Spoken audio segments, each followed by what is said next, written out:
Hello everyone, this is Shiv Prem, a legal intern at Lexis and Company and currently pursuing BLLB honors from Central University of South Bihar. In this today's session, I will be discussing about the writ of certiorari and prohibition. This topic will also be covered in two parts. In the first part, I will be dealing with the writ of certiorari, and in the other part, I will be dealing with the writ of prohibition. Okay. So let us start this topic.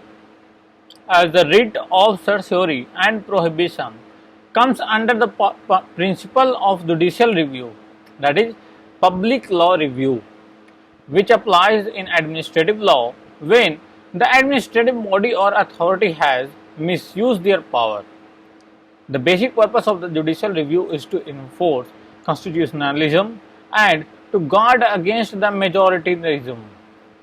The Supreme Court and the High Court exercise the power of public law review through writs of certiorari, prohibition, mandamus, quo warranto, and habeas corpus, and through the exercise of power under Article 136 and 227 of the Constitution of India.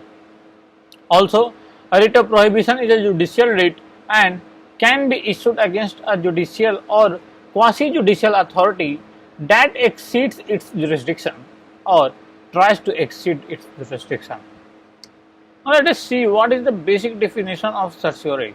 Certiorari or certiorari, what is it pronounced? Certiorari is a Latin word being the passive form of the word certiorari, meaning to inform. Certiorari is defined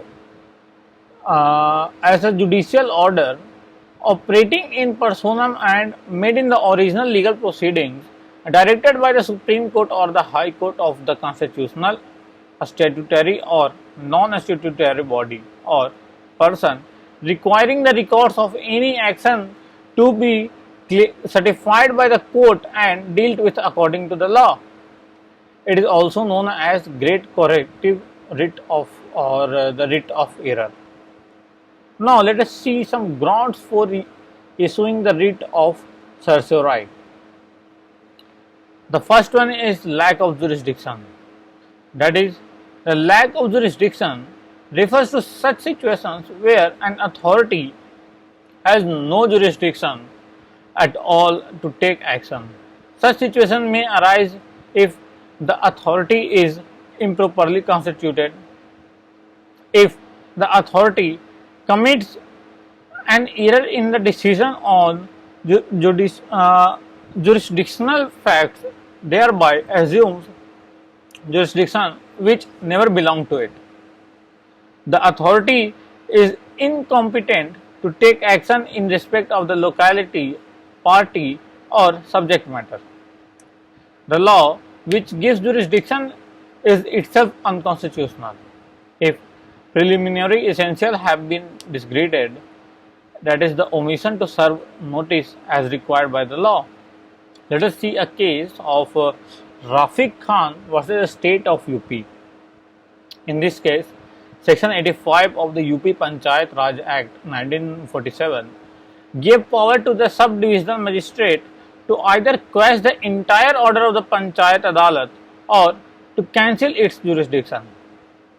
The SDM had no power to modify the order in any matter. The court issued the writ of certiorari to quash the decision of the SDM where he had modified the convention passed by the Panchayat Adalat by quashing the convention of the accused for one offence and maintaining it in respect of the other offence. Here, let us see what was the excess of jurisdiction. Excess of jurisdiction refers to cases where an authority has jurisdiction but exceeds its permitted limits. Okay. Now there was another case of J.K. Chaudhary versus R.K. Datta Gupta. In this case, the governing body of a college affiliated to the Gandhi University, Guwahati University, dismissed its principal Datta Gupta on the ground of misconduct. The executive committee of the Guwahati University after hearing representations ordered re-settlement. The court issued certiorari to quash the decision on the ground of the excess of jurisdiction because the jurisdiction of the university under Section 21 Clause 9 of the Guwahati University Act 1947 was confirmed to teachers and did not extend to the case where the person holds the office of principal also. Now let us see the second grounds of issuing a writ of certiorari. The second ground is abuse of jurisdiction. An authority shall be deemed to have abused its jurisdiction when it exercises its power for an improper purpose or an extraneous considerations or in bad faith or leaves out a relevant consideration or does not exercise the power by itself but at the instance the discretion of someone else. Let us see a case of Pratap Pure Company Limited versus Cane Commissioner of Bihar. In this case, the cane commissioner, who had the power to reserve the sugar cane areas for the respective sugar factories at the dictation of the chief minister, excluded 99 villages from the area reserved by him in favor of the appellant company. The company quashed the exercise of discretion of the cane commissioner.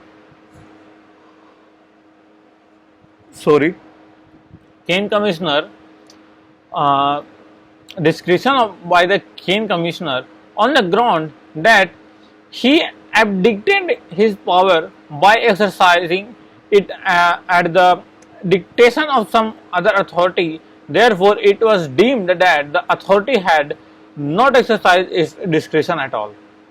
Now, let us see the third ground, that was the violation of the principles of natural justice. This is very clear. Principles of natural justice are attracted where there is some right which is likely to be affected by any act of administration, including a legitimate expectations. The affections which arises by the act of administrative can be prevented by two methods, which included the principle of natural justice, that is rule against bias, and the audi alteram partem, that is hear the other party. So let us see the fourth ground, that is the decision obtained through fraud.